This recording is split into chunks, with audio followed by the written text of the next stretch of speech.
ছাত্র জনতার আন্দোলনে বিএনপি ও দলটির অঙ্গ সংগঠনের অন্তত ১১৭ নেতাকর্মী নিহত হয়েছেন। জামায়াতে ইসলামী ও ইসলামী ছাত্র শিবিরের ৮৭ নেতাকর্মী প্রাণ হারিয়েছেন। অন্যান্য কয়েকটি রাজনৈতিক দলের নেতাকর্মীও জীবন দিয়েছেন শেখ হাসিনার ১৫ বছরের কর্তৃত্ববাদী শাসন উৎখাতে।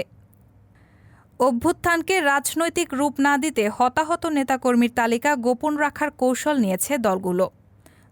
অভ্যুত্থানের কর্তৃত্ব নিয়ে অন্তর্বর্তীকালীন সরকারের নিয়ন্ত্রণে থাকা আন্দোলনের সূত্রপাতকারী ছাত্র নেতাদের সঙ্গে বিরোধে না জড়াতেই এই কৌশল বলে জানা গেছে। বিএনপির সূত্রে জানা গেছে, আন্দোলনে ছাত্র দলের ৩৪, যুব দলের ৩৫, স্বেচ্ছাসেবক দলের ৯, শ্রমিক দলের ১৪, কৃষক দলের ৪, ঢাকা মহানগর উত্তর বিএনপির ৬, দক্ষিণ বিএনপির ১২, মৎস্যজীবী দলের ২, জাতীয়তাবাদী সামাজিক সাংস্কৃতিক সংস্থার ১ নেতাকর্মী নিহত হয়েছেন। তবে অনেক নেতাকর্মী চিকিৎসাধীন থাকায় নিহতের সংখ্যা আরও বাড়তে পারে বলে জানা যায়।